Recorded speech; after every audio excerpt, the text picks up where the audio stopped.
Hi, everybody. Welcome back to the Somm TV podcast. My name is Jason Wise. Glad to have you with me. On today's pod, I'm going to speak with two people. First, I'm going to talk to the great Claire Coppi, star of our new show Sparklers, which is streaming right now on Somm TV, about classification in wine. And the reason I'm going to do that, we just want to talk about why it exists, where it came from, goof around a bit. And then I'm going to speak with the founder of VinoVest, Anthony Zhang, about an incredible scandal that has just happened in the right bank of Bordeaux, where I will just say people have been monkeying around with this classification. And these classifications, they depend a lot on the cost and the way things are reviewed and the way wines are put on shelves in stores. And so for a scandal like this to hit, you may not have heard about it. I'm kind of amazed how swept under the rug it has been. So we're going to dive into that. Before we do, I want to say SommTV.com is a great gift for anybody for the holidays, especially you late shoppers. But there's something else. If you're a subscriber and you gift Somm TV before New Year's to anyone, you're automatically going to be put into a group of people. We are going to give away a bottle of 2012 Screaming Eagle. So it's only for people who gift Somm TV to another person.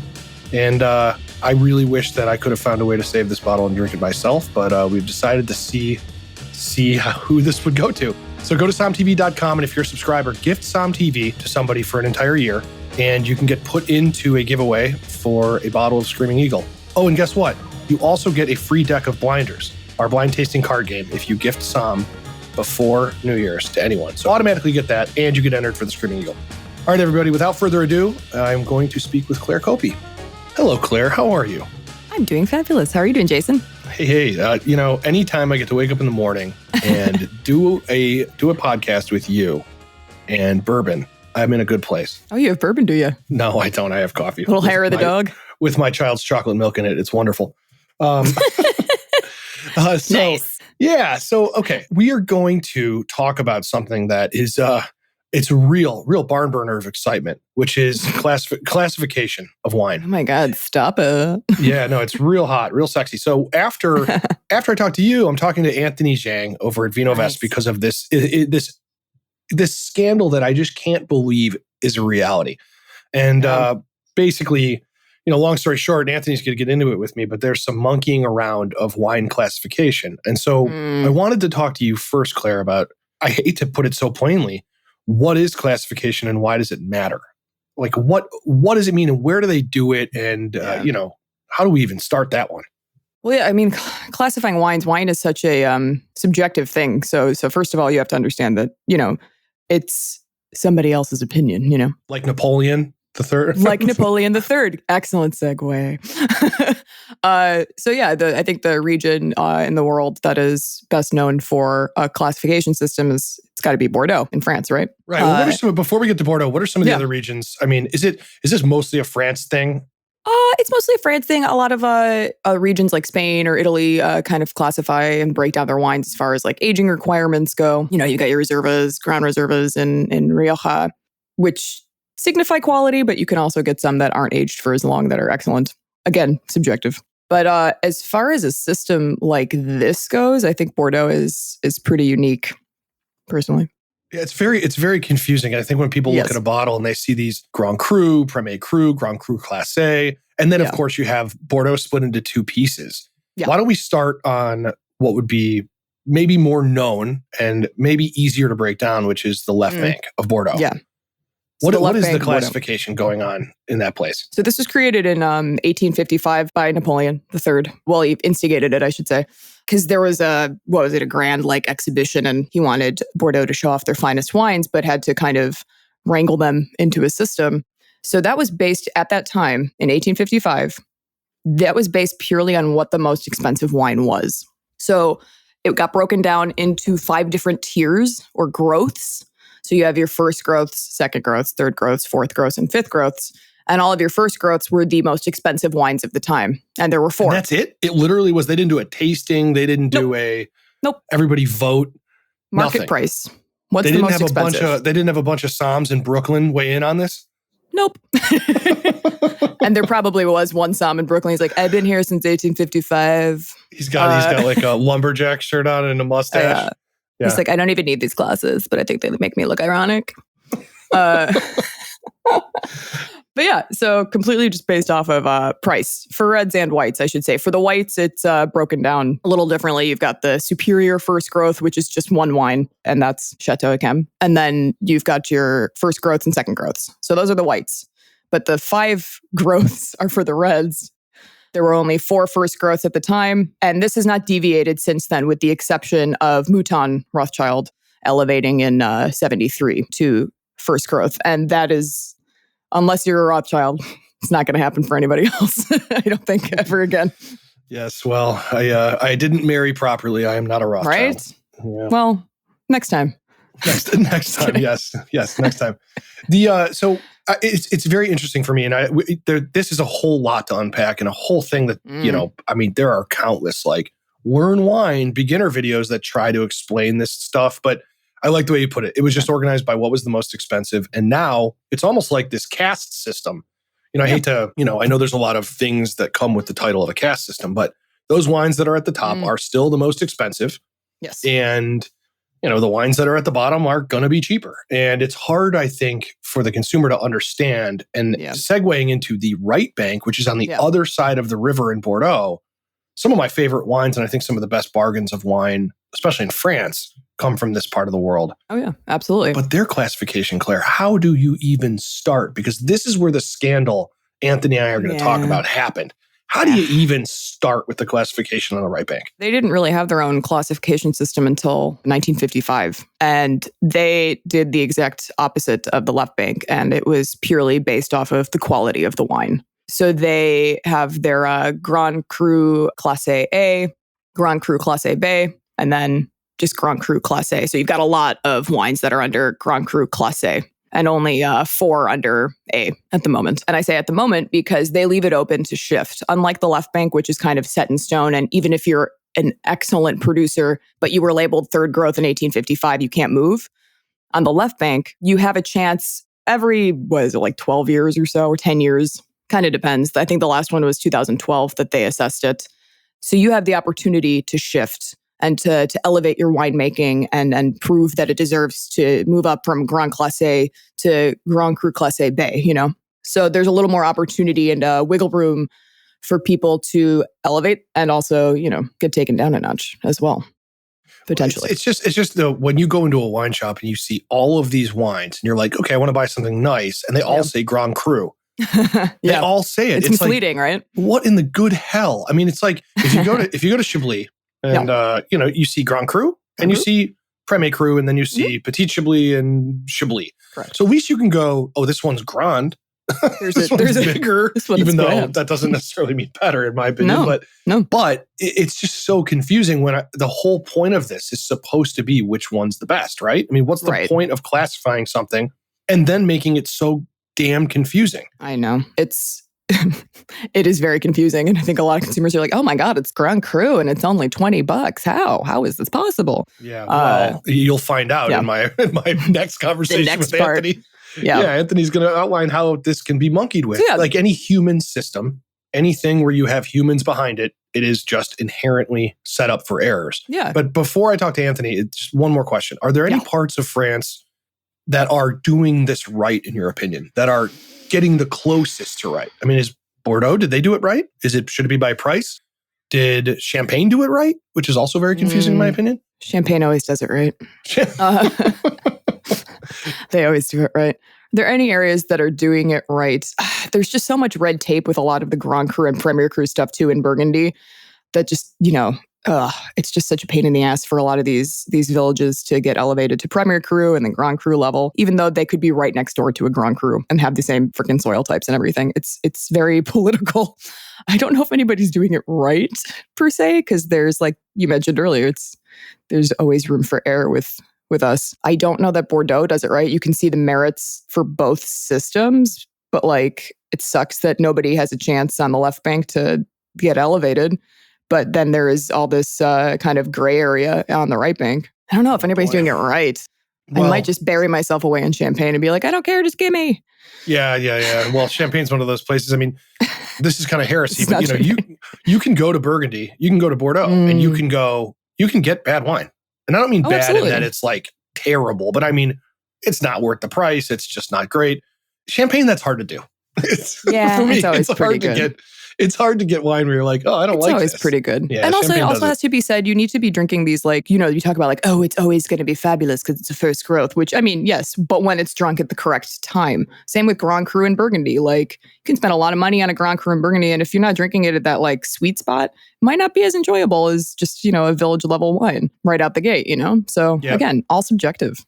Yeah, that's very, very true. I think, I think that there is, personally, this is a lot like, film reviewing or ranking movies. Mm-hmm. There is no way to truly do this, but unlike movies, wine's living and breathing. And when you judge something based on when it comes out versus when it's, been cellared for 20 years versus, politically who the family is that owns the damn house, it's tricky. I will say I've never, ever in the times I've been lucky enough to taste any of these wines, they've never been bad. I've always been like, holy crap, this is very, very amazing. Yes. Do you think, before my last thing with you, do you think that regions like the Barossa Valley in Australia or Napa or South Africa, should they be adopting this type of classification? I think everyone's opinion listening to this will change when you hear the scandal next. But do you think that they should do it? I mean, should Screaming Eagle be a first growth in Napa or should Ridge Vineyards be a first growth in California? I mean, should we be doing this? I don't know. I just think it's so much marketing, and Screaming Eagle is certainly already marketed very well. I don't know that it needs to be labeled Grand Cru or anything like that. Should certain vineyard sites be labeled Premier Cru, Grand Cru over here and in some of the New World?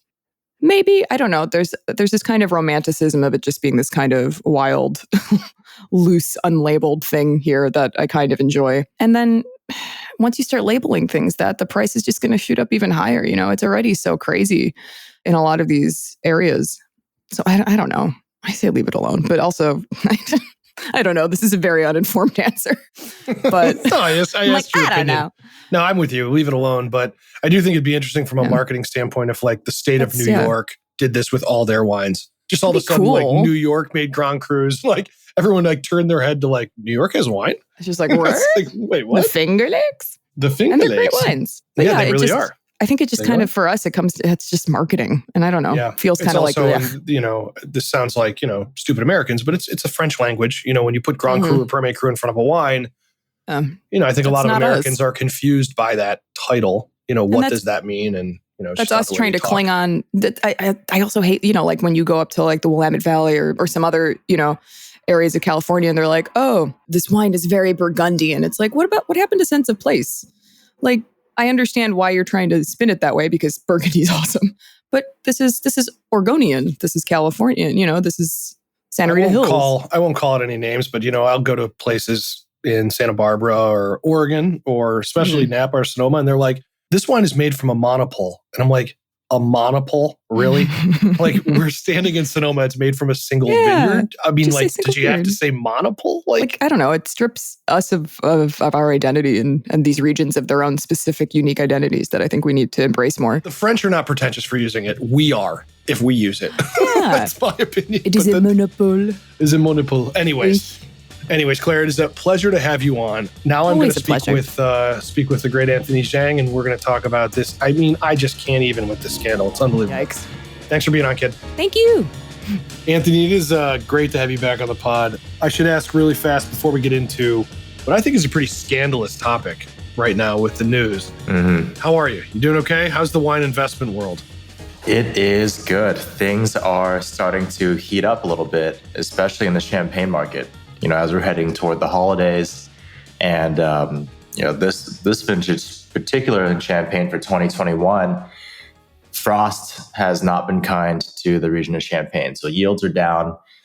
People are coming out more and more to party and pop some bubbly. So we're seeing some real supply shortages of great champagnes, which has led to some pretty drastic price increases. A lot of these really great champagne houses, their earlier vintages are appreciating by more than triple digits just within a year alone. So it's been pretty exciting, actually, in a otherwise pretty stable investment market. So does that have anything to do with the actual supply market where container ships are stuck and the whole deal? Or is it just the fact that people are buying more champagne? A little bit of both. I mean, I think the container ships being stuck, the supply chain, and also with a lot of the moving pieces being a lot more expensive, all of that is adding into it, and it's just completely fueled by increased consumer demand. So there's so many bits and pieces that are leading to these price increases. Some of them are, I think, going to be solved. Some of them are continuing to grow, and it's an interesting mix of temporary and what I think are permanent factors as well. Interesting, man. What a cluster. But good for you, I suppose, if you're trying to increase value on wine. Yeah, so hold on to your champagne and hoard it. And when you do drink it, just know that you're making the remaining supply that much more valuable. So thank you, everybody out there who's drinking champagne. I am one drinking. I am not saving champagne.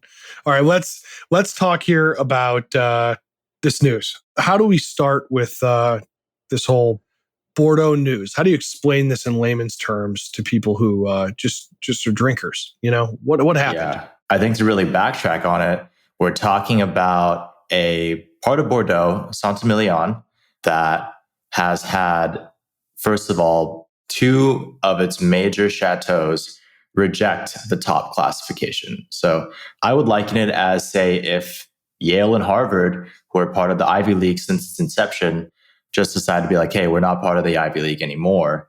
And then moreover, what happened was one of the, I'd say, newer entrants, Chateau Angelus, which I would say is be like a Brown or a Cornell, right? It's obviously not at the top there. Still a great school / great wine. People at Brown are like, damn you. Yeah, they're like, ah, shit, Anthony. I shouldn't have said that. I love Brown. No, you're going to be just fine. That's okay. Yeah, but I think it's likening it to saying that the Ivy League selection committee included the dean of a school that helped influence its selection, right? It's kind of dipping your fingers in the pot of something that should be really objective.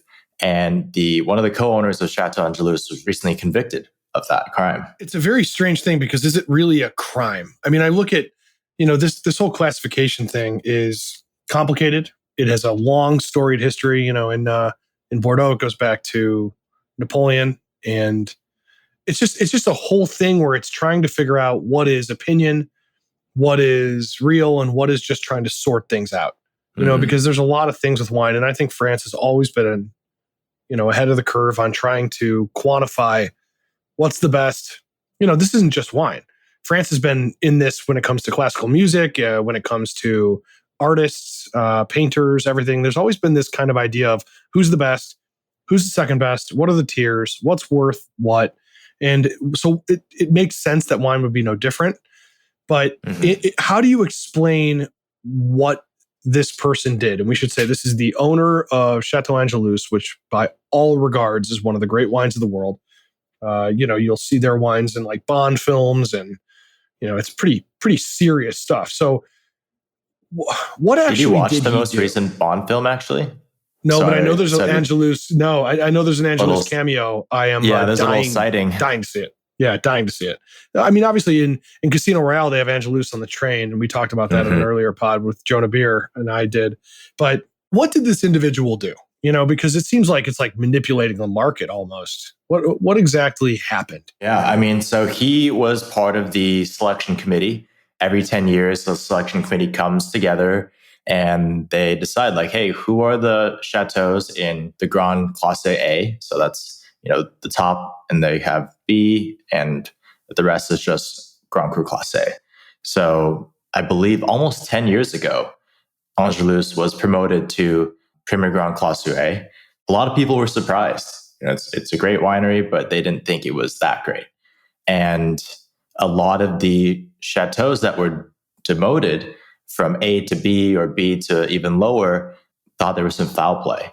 They're like, hey, kind of seems like a fishy coincidence that this guy who's the co-owner of a chateau that just got promoted to the very top of the ranks happens to be on the selection committee that decides.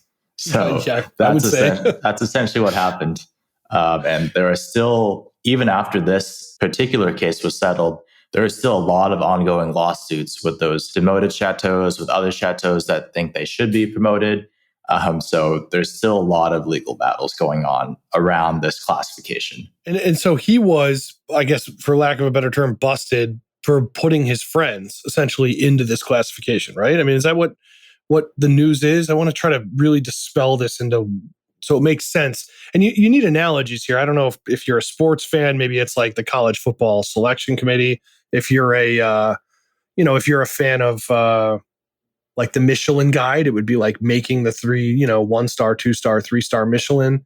I'm trying to think of like what's the analogy that people would understand because it's so complicated. Yeah, well, I mean, we've got a lot of foodies listening, so I think that Michelin analogy is great, right? It's like saying if you got onto the selection committee of the Michelin guide, you decide to open a restaurant, and then very soon after, your restaurant gets a star. And not just 1 star, goes all the way up to 3. Kind of fishy. Okay, yeah, it's basically all right, and that is huge financial ramifications. So if you hit this top level, say you get a Michelin star, 3 Michelin stars, if you get Grand Cru Class A, you sell a shitload more wine, correct? I mean, that is a massive business opportunity. Yeah, just to put that into numbers, before 2012, which is when Angelus was promoted to its current classification, versus after 2012, those wines immediately popped almost 50% on the secondary market and have continued to grow ever since. So say they sell, $1 million worth a year, now it's $1.5 million worth a year and continually climbing. And this guy was only fined 40K euros for that. So who fined him? Who's the person who says, all right, we're going to slap you on the wrist, we're going to give you a 40,000 euro fine? Because to be honest, it seems like more just good old boy stuff. I mean, it's not actually like the government is regulating wine here. This is a organization created by a created organization by a created organization. I mean, so, this is part of the thing with wine that you get a lot of people who try to figure out what's real and what's not. And this is a real shitty look, in my opinion. I'm just going to say flat out to people who are trying to find fidelity in wine. Yeah, completely who really knows what they're talking about. Yeah, for sure. So, I mean, so who are the people who actually fined him on this? Yeah, so it was I believe it was a regional committee, right? It was the folks that were overseeing, I believe, quality of the wine. Their acronym is INAO. I believe it's like the National Institute of Origin and Quality, and a subsection that oversees Saint-Emilion were the ones that found him, quote unquote, guilty of this crime. It's really going to have no real bearing, though, on their wine sales. It's not a legal proceeding, right? It's something that probably people in the wine world care about, but the consumers probably don't even know about. But I think it really invites a larger question of trust, right? Like people are looking at these sort of certifications as marks of quality, right? If you're Grand Cru Class A versus Grand Cru Class AB, 99% of people are not going to be questioning that and be willing to pay a higher price, a higher premium for that Class A. Yeah. I have to say, this probably should matter more, or maybe what this does is just puts a focus more on lesser known regions. And so when we talk about the fact this happened, okay, so they were penalized. You have a €40,000 euro situation levied against this individual, not the winery.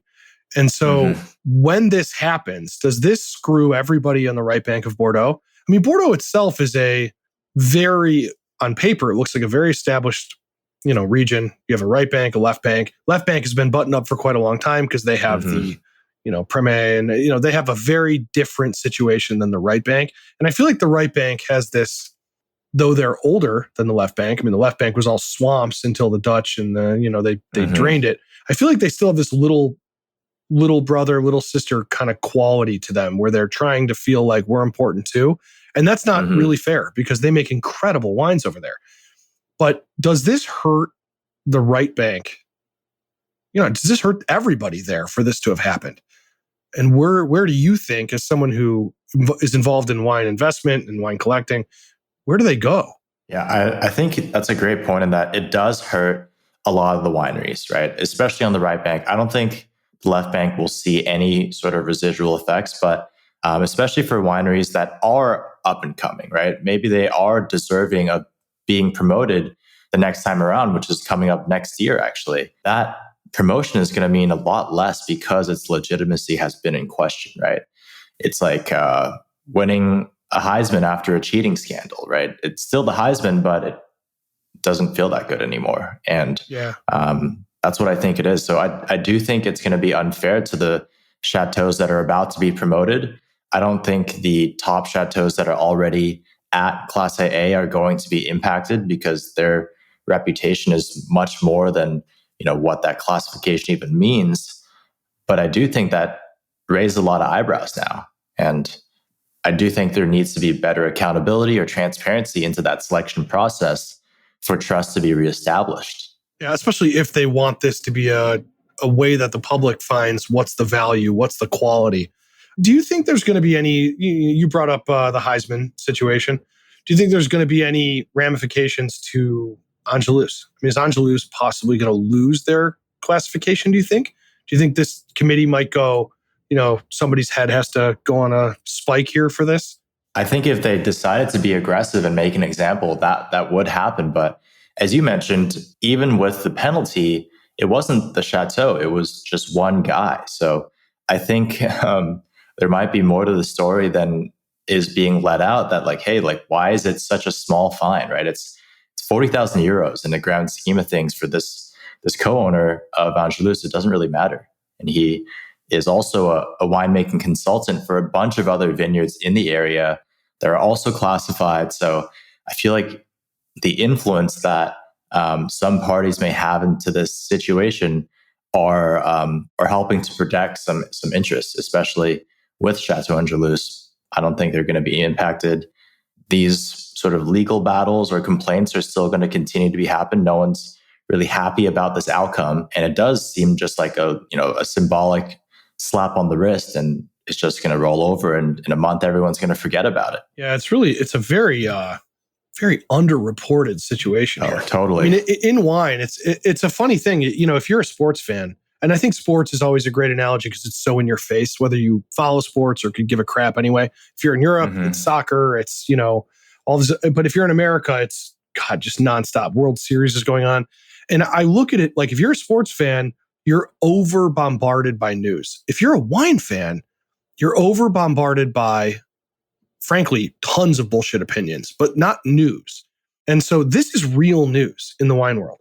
The fact that this happened and the fact that it almost invalidates this entire ranking situation. I mean, it's kind of like the quartermaster sommelier scandal. When that came out, everybody had to go, well, does this even matter? I mean, does this qualification even matter? And of course it matters. But does it matter in the way we thought? No, it doesn't, because this couldn't happen if it did.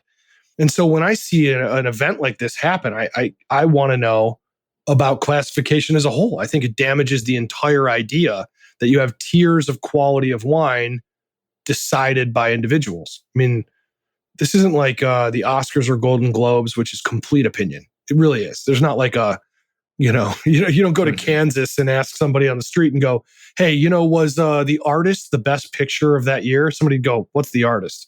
And so but when it comes to wine, I mean, we are literally saying this is the best of something that is one of the great things humanity creates. And I just think this is a much bigger issue. I don't understand why this is not being talked about more, which of course is why you and I are talking about it, because this is a massive deal. Yeah, I agree. I mean, I think classification can help consumers, but it also hurts the whole integrity of the people participating in the classification if there are no room for changes or flexibility, right? With Bordeaux, that classification on left bank has been around since 1855, and the classification was based on pricing tiers, right? A lot can change in 150 years, right? And wineries can go in and out of vogue. Winemakers can come and go. Tactics from a marketing standpoint or a brand building standpoint can be completely different when change of ownership happens, right? When Aubryon gets bought out by a huge conglomerate that's putting in way more resources into making that wine a better wine, or maybe an example from a winery that isn't classified. How do they break into that top tier, right? It's you kind of have that ceiling for yourself, and I don't think that's very fair to the trailblazers or the people who are trying to really improve and make real change. And that leaves the chateaus on the top really just resting on their laurels, right? They're like, hey, if we make shit wine, at least we're still at the top of the top, and no one's going to touch us because this classification is so protected. Everybody's got an opinion on the Judgment of Paris, most of which are founded by, movies and content and whatever else. But that's how the Judgment of Paris happened, for a fact. I mean, at that point, classification levels were just like, this wine's good, you should buy it. And if you were a old British guy, you just bought what you were supposed to buy. Nothing's changed.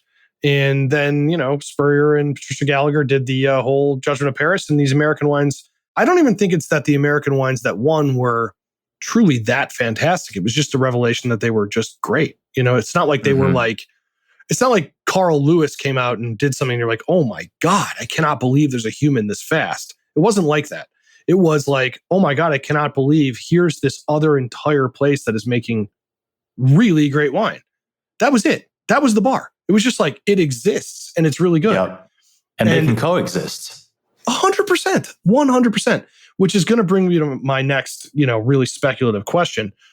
Do you think America, Australia, these places with, Penfolds and Screaming Eagle and whatever else would be like the top, Mayacamas and, wineries that have just been around for a long time and also have shot to stardom quickly. Are they going to start making, and should they start making tiers and classifications for these places too? And if not, is that a good thing, a bad thing? Because right now it's the Wild West. Who can market best? Who can be well known? Who can just let people know they exist? And that's what makes it worth money. Quality too, don't get me wrong. I firmly believe, but the gap is narrowing in that a lot of wine is really good right now. I don't think people talk enough about this, that wine is narrowing in the way that maybe back in the 1850s, you would drink some wine and you'd be like, this is junk. I mean, literal junk. I mean, on the edge of beyond flawed, turning. It just had the quality of having alcohol in it, so you drink it. But it's not the 1850s. I mean, the wine you get, you can go to the grocery store right now, and you may not prefer that wine. It may not be the perfect wine for you, but it's good, and it's well made. That is like a very different situation than when these classifications came. So aside from my gigantic rant here, what are your thoughts on Australia, America, and the New World, South Africa, all these places doing this kind of classification? Should they? I think it would help the industry to have some sort of classification, but I don't think it needs to be an old world versus a new world thing, or a Bordeaux left bank versus right bank, or left bank versus Napa thing. What about a global classification, right? Wine is global. I drink wine from all different countries every single week, and so do most people. And what about classification that can help to pin the best wines of Bordeaux on the same standard and the same level as the best wines of Napa or Australia? I think that would be interesting. It would be very, very competitive because, as you mentioned, now great wine can be grown anywhere and the bar is that much higher. And when there is more competition for that same slice of classification for the top tier, it just elevates everybody's level, right? If they're ready to play ball, that makes the quality of wine better. That makes everything better. And the consumers win because at the end of the day, they're drinking better wine. I think that would be awesome, right? Something transparent, something very clear that people can point to. And of course, there's got to be a layer of subjectivity that's inherent in wine. But I do think classification could be really interesting and beneficial for our industry. All right, well, that's it. Let's get to work. I'm ready. All right. The SOM TV Global Classification of 2021. Classification of 2021. I mean, I do think there are, I don't want to shoot myself in the mouth here, but, there are problems with the Michelin Guide. There are problems with anything where you're trying to say this is the best. But also, it's really great to have a point to argue about, to talk about, to figure out if you agree or not. And I've never eaten at a restaurant that was graded highly by the Michelin Guide and went, well, that was just bad. Never. True. I mean, they're all fantastic. You might say, I can't afford it. Was it worth the money? Those are different discussions. So I agree with you. There should be something in wine that is across spectrum, but no matter what you do, you still have who gets to weigh in. And, go ahead, bring in wine writers into that. You've got so much bias. I mean, the amount of pay for play that happens in the wine business is frankly disgusting. I mean, it's a gigantic, mud wrestling pit is what it is. So, I mean, I think, let's get to work. Let's do it. Let's All right. let's make and what I'd be curious too is because has there been attempts to do this before us? Because if they have, they failed. So I would love to learn why they failed. Or I don't think I am qualified to do something of that majesty. I think when you're trying to do something that big, it almost has to be altruistic. It's got to be everybody comes in and they mean well, but also they're willing to be wrong. And you don't find a lot of people in the wine industry, and I understand why, that want to be wrong. You find people who at a younger age, they want to learn, they want to be wrong so they can be better. And then they cross a point and they say, I don't want to be wrong ever again in front of anyone because now I have stock and my brand matters that I'm right. I mean, I won't name any critics, but if you could just name 3 off the top of your head, you know exactly what I'm talking about. Yeah. They would never do a blind tasting sessions on Som TV because they are just can't be wrong because it would hurt their brand. And so I think in order for this to happen, it's almost like it would be such a huge cross section to get it right and to figure it out. And then you have to figure out, do people lose that ranking? Do they lose it after a year? Do they lose it after 10 years? Is it indefinite unless it's revoked? And a lot of that stuff is really important to figure out because if not, you end up with like the left bank where things just don't change. Like you said, left bank Bordeaux stays the same and time marches on. And for the most part, you and I both know those wines that are at the top echelon there, they're really good. Yeah. Determined by vintage, they're really good. But that's a good point, is that like, even though we're calling all this into question, most of the players in the space are good actors, right? Most of them actually do deserve to be there. But for the bad apples that ruin it for everyone else, that's too big of a risk to take.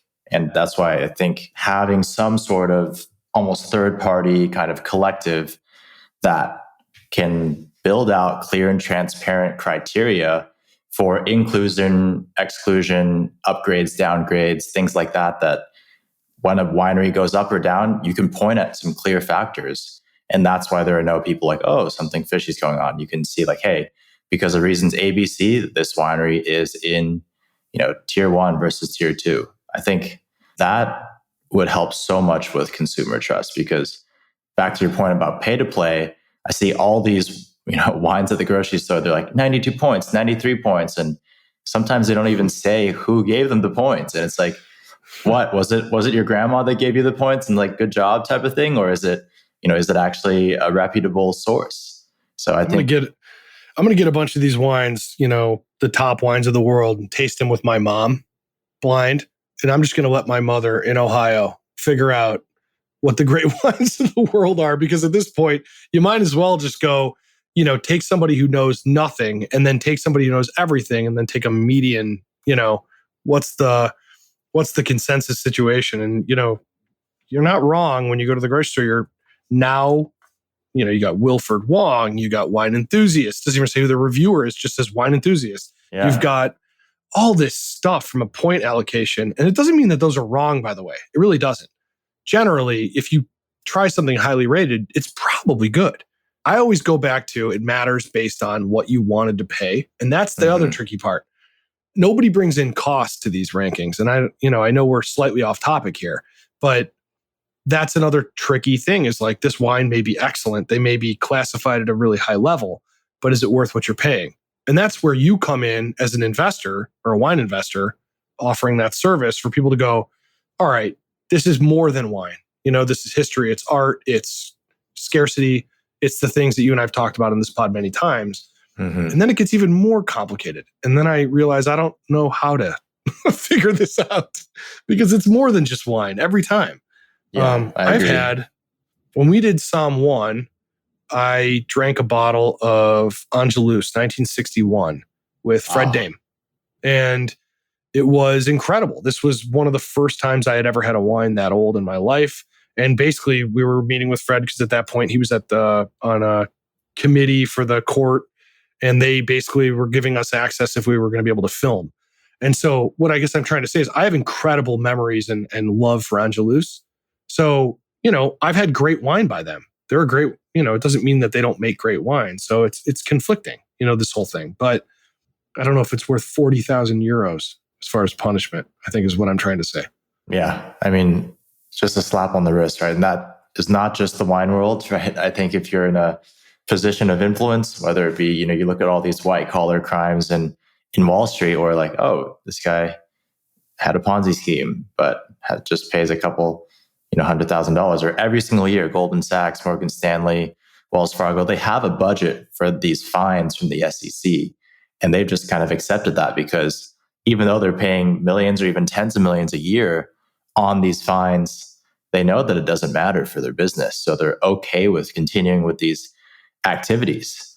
And I think that's probably the mindset of some of these wineries, maybe some of these pay-for-play people. They're like, hey, well, even if I get busted, what's the consequence, right? Another 10K, 20K, that's nothing compared to the purported benefits, right? Or the potential. And unfortunately, that's I think how it is and how it's going to be until there's more calls for regulation or additional scrutiny or transparency. Yeah, I wish there was more to end this. I wish there was more news about wine, legitimate reported news. And I don't mean like, how do you get started in wine? What do we, the entry level stuff that you find most people trying to hook, listeners and readers with. I'm talking like actually knowing there's a smart audience out here. They know their stuff. And if they don't know it, they're curious and will learn. And I really do feel like there needs to be more reporting, more real reporting on wine. So with that, it's an honor to have you on the pod. I'm glad people are, filled in on what is happening. We'll keep you guys posted on what's going on with any ramifications when next year they redo the classification, or if anything changes at all. So yeah, absolutely. It's a pleasure to chat about this with you, Jason, especially given your experiences. And I think definitely would invite anyone else in the audience, if you have any better ideas for this global classification or any other stories that you're like, hey, we should dig into it. Yeah. Let's chat about that next time. Absolutely. All right, buddy. We will talk very soon. Be safe. You too. Take care. All right. Thanks, everybody, for listening. Don't forget to go to somtv.com and gift a year subscription to be entered for Screaming Eagle, and you get a free deck of Blinders, our blind tasting card game. Everybody be safe and drink just enough wine to be around family. Talk to you soon.